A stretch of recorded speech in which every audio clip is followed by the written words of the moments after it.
And really, we feel that there has to be a change, that we can't keep going this way, only we don't understand, we still don't understand which direction, where can it come from.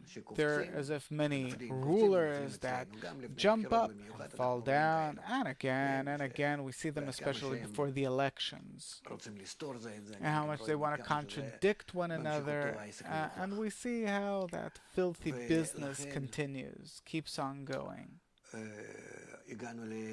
And therefore,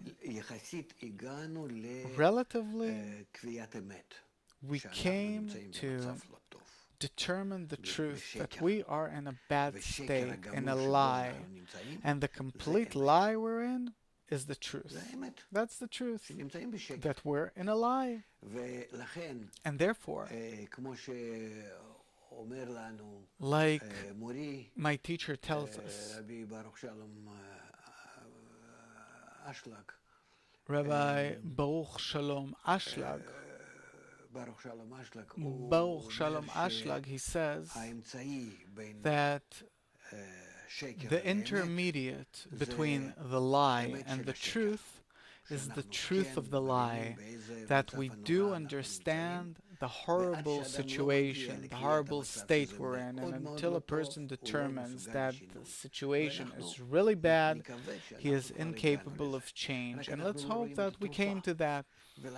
Only we don't see the remedy, the solution. Therefore, we don't have that final point of where do we jump? What do we have to come to? What door to knock on? Where do we take the remedy? But that we need the remedy, yes, only that we're helpless because we don't know where the salvation will come from. So what do we have to do? We have to find where will our Savior come from. And here we have to understand that we have that. We have that in our Torah, but in the wisdom of Kabbalah, because in the ordinary Torah, unfortunately, we see that through it, we don't find the answer, the remedy. It doesn't bring us to connection, to unity, but we have reached a state where even this Torah, it brings us to separation. That's also the truth that is revealing. And therefore, we need a more inner Torah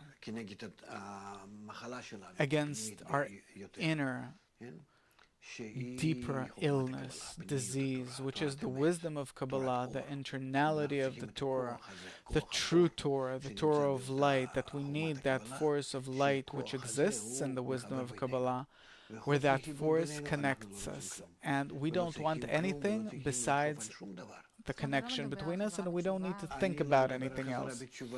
You're not talking about becoming religious or repenting.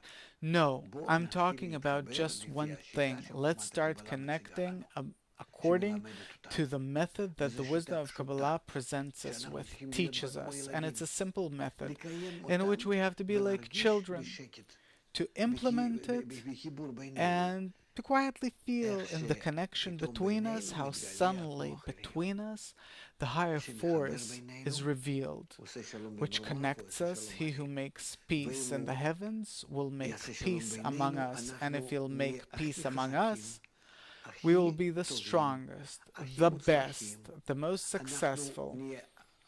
We will be the safest in our existence, in our life. The entire world, the whole world will come to us to learn how to connect, because the world needs it. We see what's going on around the world as a result of the lack of connection. And then we will truly be light unto the nations. This is actually what I expect to happen in the new year, in the upcoming year, that will be a good year in this respect. So what should be the central goal that we set for ourselves in the new year? What should we set as a goal? Only connection. I'm telling you, only connection. Nothing. We only have to hope for that, like, God forbid, someone who's terminally ill that is hoping to get well. What do you mean by connection? Connection meaning that everyone will be able to connect with the other, being able to fulfill the other what the other needs, because no one can fulfill himself. This is how we're built, this is how we're made, that we all come from one system called Adam, and that system, it broke into pieces, shattered, and we have to connect between us. And when we connect, we start seeing new rules, new laws that exist between us, which are called spiritual laws.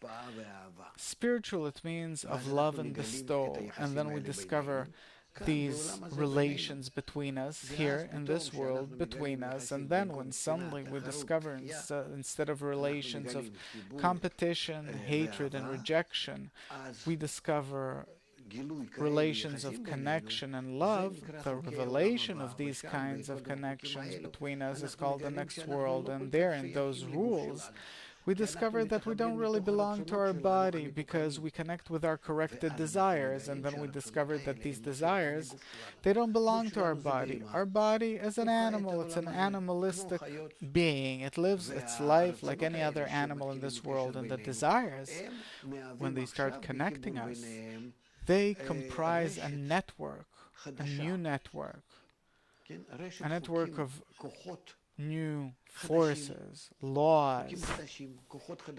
And this network does not belong to the body. The body can even die, and that network exists because it doesn't exist according to the rules of the body. The body wants for itself.